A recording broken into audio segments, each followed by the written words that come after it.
வணக்கம், நான் உங்கள் ஆனந்த். இன்னைக்கு நம்ம என்ன பார்க்க போறோம்னா கோட் மூவியோட ரிவ்யூ தான். படம் ரிலீஸுக்கு முன்னாடியே படத்தில் அவர் வரார் இவர் வரான்னு பயங்கர எக்ஸ்பெக்டேஷன். அந்த எக்ஸ்பெக்டேஷன் எல்லாமே இந்த மூவி ஃபுல்ஃபில் பண்ணியிருக்கா. வெங்கட் பிரபு சார் நல்லா பண்ணியிருக்காரு. ஐ மீன் இந்த படத்தை. ஏன்னா இந்த மாதிரி டைலாக் படத்துலையுமே நம்மளால் அங்கேயும் பார்க்க முடியுது. அதுக்கு முன்னாடி நம்மளோட சேனலில் பார்த்தீங்கன்னா short films, songs, comedy content நிறைய வீடியோஸ் அப்லோட் பண்ணிட்டு இருக்கோம். நீங்கள் இனி பார்க்குறீங்கன்னா மறக்காமல் பாருங்கள், மறக்காமல் சப்ஸ்கிரைப் பண்ணிடுங்க. ஓகே, நம்ம கோட் மூவிக்கு போகலாம். கண்டிப்பாக இந்த படத்தை நான் ஸ்பாய்லர் பண்ண போகிறது கிடையாது. ஏன்னா படம் ரிலீஸ் ஆகிறதுக்கு முன்னாடி இன்டர்வியூ பேரில் நிறைய பேர் ஸ்பாய்லர் பண்ணிட்டாங்க. நம்ம என்னென்ன நினச்சி தியேட்டருக்கு போனோமோ அது எல்லாமே இருக்குது. கேப்டன் விஜயகாந்த் சார் இருக்கார், சிவகார்த்திகேயன் சார் வராரு, த்ரிஷா மேம் வராங்க, அண்ட் அது போக தலை தோனி வராரு. தலை மட்டும் மிஸ்ஸிங், பிஸியாக இருப்பார்னு நினைக்கிறேன். பட் அதுக்கு பதிலாக தலையோட கண்டென்ட் உள்ள வெயிட்டானு வச்சுருக்காங்க. அது நான் சொல்கிறத விட நீங்கள் தியேட்டரில் போய் பார்த்தீங்கன்னா உங்களுக்கே அது புரியும். இது பார்த்தீங்கன்னா ஒரு ரிவெஞ்ச் ஸ்டோரி தான். படத்தில் விஜய் சாரோட நேம் தான் காந்தி. அவர் பண்ண ஒரு சின்ன மிஸ்டேக் தான் டோட்டல் கதைன்னே சொல்லலாம். ஒரு சீனில் அவரே சொல்லியிருப்பார், நான் என்ன பண்ணியிருந்தேன் அது தப்பு நடக்காமல் இருந்திருக்குன்ட்டு நான் நிறைய டைம் யோசிச்சிருப்பேன் அப்படின்னு சொல்லியிருப்பார். அதில் ஒன்று பண்ணாமல் இருந்திருந்தாருன்னா அந்த தப்பே நடந்திருக்காது. அது என்னன்னு நான் வீடியோ கடைசியில் சொல்கிறேன். படத்தில் விஜய் சாரோட ஆக்டிங் எப்பவும் போல மாஸ்.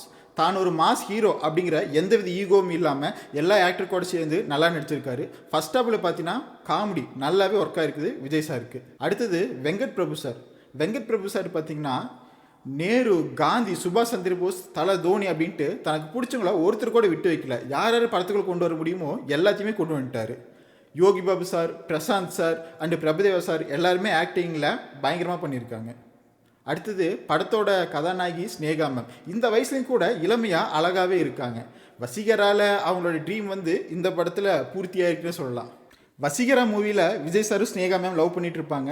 இப்போது இந்த மூவியில் கல்யாணம் பண்ணி குழந்தை குட்டியோட வந்துட்டு இருக்காங்க. படத்தோட வில்லன் மோகன் சார் நினைப்பீங்க, ஆனால் அதுதான் கிடையாது.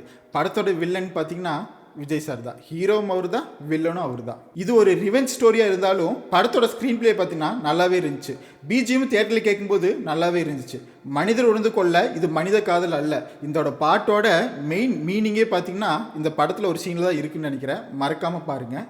கிளைமேக்ஸில் பார்த்தீங்கன்னா சிவகார்த்திகேயன் கையில் கன்று கொடுத்துட்டு இனிமேல் நீங்கள் தான் பார்த்துக்கணும்னு சொல்கிற மாதிரி இருந்துச்சு.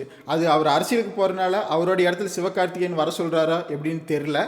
அண்டு இது போல் ஹிடன் டீட்டெயில்ஸ் பார்த்தீங்கன்னா இந்த படத்தில் நிறையாவே இருக்குது. நான் நோட் பண்ணி பார்த்தேன், நீங்களும் மறக்காமல் நோட் பண்ணி பாருங்கள். படத்தில் நெகட்டிவ்னு பார்த்துட்டிங்கன்னா பையன் விஜய் இருக்கார் பார்த்தீங்களா, அவர் சின்ன வயசு விஜய் அப்படின்ட்டு ஒரு விஜய் காட்டுறாங்க. அவருடைய ஃபேஸ் தான் பார்த்தீங்கன்னா கொஞ்சம் பெட்டராக பண்ணியிருக்கலாமோ அந்த மாதிரி ஃபீல் ஆகுது. டைம் இல்லையா இல்லை என்ன ரீசன் அப்படின்னு தெரில. பட் அது மட்டும் கொஞ்சம் சரி பண்ணியிருக்கலாம். ஒரு சில இடத்துலலாம் என்னடா லாஜிக்கே இடிக்குதே அந்த மாதிரி உங்களுக்கு ஃபீல் ஆகும். ஆனால் அதுதான் ட்விஸ்ட்டு. அந்த ட்விஸ்ட்டு ரிவீல் பண்ணதுக்கப்புறம் தான் இதனால தான் அப்படி நடந்திருக்கா அப்படின்ட்டு உங்களுக்கே தெரிய வரும். இந்த மாதிரி டேரக்டர் பார்த்தீங்கன்னா நிறைய ட்விஸ்ட் படத்துலேயே வச்சுருக்காங்க. அது எல்லாமே நல்லா இருந்துச்சு. ஓவரால் படம் பார்த்தீங்கன்னா ரொம்ப நல்லாவே இருந்துச்சு. கண்டிப்பாக ஒர்த்து தான். இது விஜய் ரசிகர்களுக்கு ஒரு மிகப்பெரிய ட்ரீட். கண்டிப்பாக எல்லோரும் தியேட்டரில் போய் படத்தை பாருங்கள். ஓகே, என்ன பண்ணியிருந்தா அந்த தப்பு நடக்காமல் இருந்திருக்கும் பார்த்துடலாமா? அது ஒன்றும் இல்லைங்க. ஸ்னேகாமே பார்த்தீங்கன்னா ஹாஸ்பிட்டலில் அட்மிட் ஆகிருப்பாங்க. அப்போ ஃபார்ம் ஃபில் பண்ணுறதுக்காக விஜய் கூப்பிடுவாங்க. கூட குட்டி விஜய் இருப்பார். குட்டி விஜய் பார்த்தீங்கன்னா தனக்கு கால் வலிக்குது, அதனால் தான் வரல அப்படின்னு சொல்லிடுவார். அதனால் ஃபார்ம் ஃபில் பண்ணிவிட்டு பார்க்கறதுக்குள்ளே குட்டி விஜய் இருக்க மாட்டார். திரும்பி அவர் தான் ரிவெஞ்ச் எடுத்து வருவார். கால் வலிக்கும் சொன்ன அவரை கையோடு தூக்கிட்டு போய் ஃபார்ம் ஃபில் பண்ணிவிட்டு கூடவே கூட்டிகிட்டு வந்திருந்தா அவரும் மிஸ் ஆகிருக்க மாட்டார். இந்த ரிவெஞ்ச் ஸ்டோரி இருந்திருக்காது, ஏன் அந்த படமுமே இருந்திருக்காது. நானும் இப்படின்னு பேசிகிட்டு இருந்திருக்க மாட்டேன். பட் கதை வேணுமில்ல, அதனால் பண்ணியிருக்காங்க. பட் கதை நல்லாவே இருக்குது. கண்டிப்பாக ஒர்த்து தான். நீங்கள் தியேட்டரில் போய் பார்க்கலாம். இப்போது நான் சொல்கிற படத்தை நான் ஸ்பாய்லர் பண்ணவே இல்லை. ஆல்ரெடி ஸ்டேட்டஸ் வைக்கிற பேரில் முழு படத்தையும் ஸ்டேட்டஸில் வச்சுட்டு அவங்க தான் ஸ்பாயில் பண்ணிகிட்டு இருக்காங்க. சோஷியல் மீடியாவில் பார்த்தீங்கன்னா நிறைய வீடியோஸ் லீக் ஆகி வந்துட்டு இருக்குது.